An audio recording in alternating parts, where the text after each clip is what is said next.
this video, I'm going to show you where the future of speed training is headed and why some athletes are about to evolve and run times that used to be impossible, and while others will get left behind. And most importantly, I'm going to give you a tactical framework to make sure that you're one of those athletes who evolves. My name is Lawrence Elo Johnson. I am a professional sprinter, multiple-time D1 NCAA All-American, and former Division I dual athlete in football and track. And this year, I placed 9th at the USA Championships and ran my first win-aided sub-10 performance. And here's the proof behind what I teach. Every athlete who's trained with me on a one-to-one basis for at least 6 months has set a new personal record either on the track or in one of our speed testing metrics. Results don't lie, so let's dive into it. Evolution, because evolution doesn't just happen in nature, it happens in sport. In nature, only the adaptable one survives.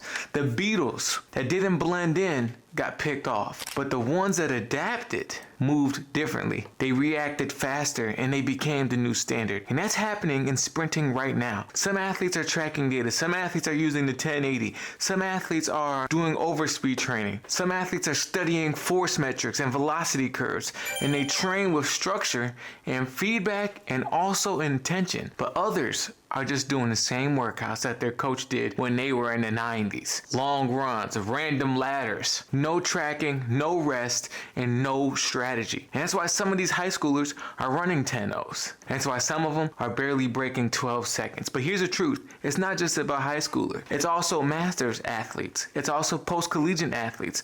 Because evolution doesn't reward just a specific subset. It doesn't reward effort, and it rewards only adaptation. So the question is, are you adapting as a sprinter? Because the gap has changed. A few years ago, in 100 meters, if you was a youth athlete, that could get you a scholarship. Now, 10.8 might not even make a state final in any state in the United States. And that's how fast the sport is evolving. So the gap between 10.8 and 10.3, it isn't genetics. Everybody didn't just magically get faster. It's awareness, it's structure, and it's execution. And the future of speed belongs to the athletes who train with science, clarity, and not random effort and not guesswork. Foundation of the future. Speed doesn't come from doing more. It comes from doing better. And most sprinters think they need new drills or another program. But the problem isn't your plan, it's your clarity. There are 3 things that determine how fast you can become. 1 is your ability to apply force horizontally. 2 is your technical efficiency, how well you move. And number 3 is your ability to recover and repeat that output. If you improve those 3 areas, you evolve. If you ignore them, you plateau. So force application, that's the first evolution. The fastest sprinters in the world aren't necessarily stronger, but they are more efficient. Every step you take either drives you forward or bounces you upward. That's it. Speed isn't vertical, it's horizontal. So if your shin angles are too upright during acceleration, you're losing velocity before top spin even starts. Here's the fix. You want to train projection with low shin angles and you want long pushes. Think drive out and not up. You want to strike underneath your hip and not in front, because momentum is everything in the first 30 meters. Acceleration is momentum. Acceleration is not quickness. And most athletes confuse acceleration with quickness. They turn their legs faster instead of pushing harder. Acceleration is projection, moving your center of mass forward every single step. Your first 7 to 9 steps sets the tone for the entire race. And remember this, I say this all the time. You don't rise to the level of your competition. You fall to the level of your projection and systems. If you're not measuring your acceleration phase, whether it's timing gates, film, or even a stopwatch, you're guessing. And evolution does not reward guessing. So this is the turning point when I made the shift from just guessing to tracking everything. My times dropped, my body recovered faster, my confidence skyrocketed because I finally knew what was working and what was my low-hanging fruit that I needed to improve on. And that's the same pattern that every athlete who keeps improving year after year follows. They're not doing more, they're doing less better. And this is the warning for you guys. The warning in nature. Some species die off. They literally die. And it's not because they were lazy, but because they didn't adapt fast enough. Some businesses die off because they didn't adapt fast enough. And that same thing is happening in sprinters. Athletes who ignore data are getting passed by those who study it. Athletes who train by feel are getting beat by those who train by feedback. Evolution is merciless, but predictable. So you either adapt to this new era or you get left behind. The death of old training. Well, old school sprinting failed for 3 reasons. It confused endurance with preparedness. Stop running repeat forwards if you're a sprinter. It confused soreness with progression. It confused effort with effectiveness, because you don't get faster from exhaustion. You get faster from adaptation. So I used to train 5 days a week like a football player. Keep in mind, I actually was a football player. Heavy squats, heavy cleans, random hills. I looked powerful, but that stopwatch did not care. I hit a wall at 10.7, no matter how hard I trained. No matter what I did, I couldn't break through. When I slowed my race down frame by frame, I saw it. My mechanics didn't match my work ethic. And my sprint specialist told me that my posture was breaking, my shin angles were inconsistent, and my rhythm was off. And that's when I realized the body doesn't just reward effort, it rewards alignment. And if it wasn't for that coach, the shift to precision would have never happened.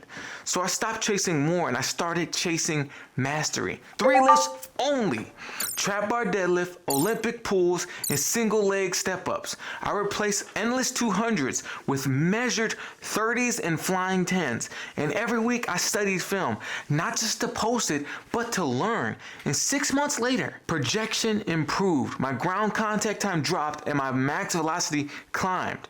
And I went from being a strong athlete who couldn't sprint at an elite level to a sprinter who used his strength. And that's the evolution. That's the framework. That's the 2030 framework. If you want to be elite in this next era, you need to build around these 4 rules. Number 1, define the day's purpose: acceleration, max velocity, tempo, or recovery. Number 2, measure something every week: flying 10s, bar speed, or your jump test. Number 3 is to protect your nervous system: no sleep, no output. Number 4 is recover like it's part of training: compression boots, cold therapy, mobility, and nutrition. And the power of clarity is that most athletes aren't undertrained. They're overcommitted and underfocused. They say yes to everything and they wonder why nothing sticks. And that's why I created the season of no.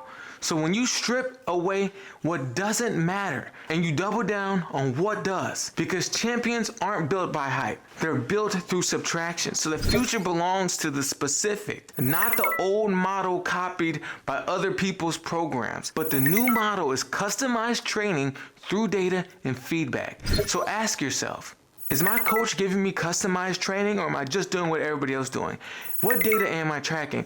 What recovery matches that phase? If recovery doesn't match the phase of training you're doing, you're out. If you can't answer those questions, clearly you're not training, you're guessing. And guessing leads to extinction. But implementation. Here's an implementation snapshot. Here's how modern sprint systems actually look. Monday's acceleration, 0 to 30 meters on projection and posture. Those are the focus areas. Tuesdays are strength and power, trap bar deadlift, RDLs and step ups. Wednesdays are tempo and mobility. Thursdays max velocity, flying 10s and wickets. Friday is your power and elasticity. And Saturday is your speed endurance, that's 120s to 150s at 90 to 95% intensity. And Sunday is total recovery. Because every day has a job, it has no confusion, and you're definitely not going to the track freestyling. Because that's what evolution looks like. It's structure. It's mental calibration. You can have perfect programming, but if your mindset isn't calibrated, you'll fall apart. And the best athletes define consistency as success. Right? I define consistency as success. They chase control, not hype. They understand boredom is where mastery lives, because success is doing what most won't repeatedly without an applause. Alright guys, so my main goal here is to make real sprint training available to everyone. The most valuable thing that I can do is work with you directly through my pillars of speed system. Right? So we will break down your film, rebuild your mechanics, and optimize your recovery and nutrition, and hardwire your mindset for elite performance, which is everything you need to drop real tense off of your time, just like the athletes I said in the beginning of this video. So if you're serious about getting faster, you can book a call with me using the second link to see if you're a good fix. And in the next part of this video, I'm going to share 2 real stories that prove what happens when you combine this system with the right environment, and how one conversation with a parent shifted everything, and how the pillars of speed connect into a complete ecosystem for development. So let's dive into it. The parent lesson. A few months ago, I talked to a parent whose son had raw talent, strong, explosive, and dedicated. But his times weren't moving. He told me about all the extra work he was doing, team sessions, private training, other programs. Even his father was trying to coach his dad. He was doing everything, but still stuck. And halfway through, he said something to me, and that stopped me. He said, "Coach Ello, I just realized, man, I'm not a sprint coach, and I want to give him the best guidance possible." And that hit me hard, because that's what elite awareness actually looks like. Knowing when to trust structure instead of just adding chaos. Because even the best neurosurgeons in the world, they don't operate on themselves.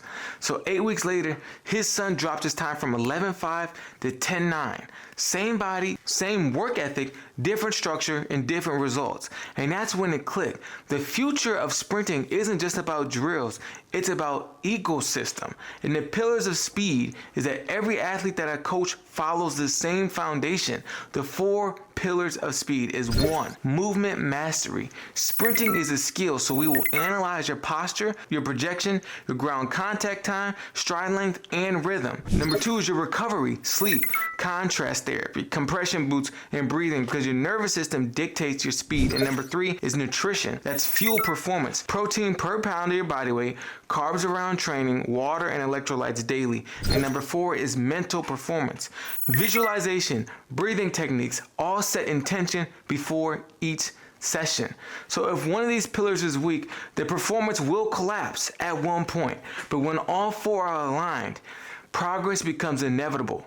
That's why every athlete who I train for at least 6 months has set a PR, not by accident, but by alignment. And that's the mindset of the future sprinter. And that's what we're creating here right now. The future sprinter is calm, he's scientific, and he's relentless. They don't chase hype, they chase execution. And they understand that speed is built in silence and revealed under pressure. That's the mindset. Evolution is rewarding. Here's how you can implement this exactly today. Number 1, audit your training. Label each workout with its purpose. Number 2, track 2 metrics weekly. Number 3 is to build a consistent recovery rhythm. And number 4 is your next session, you need to film it and analyze it and review it. And number 5, make small corrections weekly.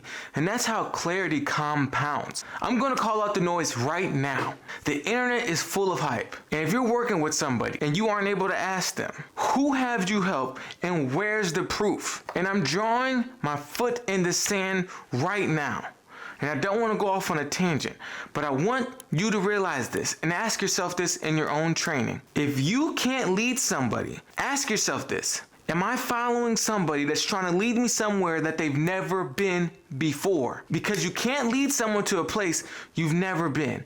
And there's the difference between the how-to guys and the how-I.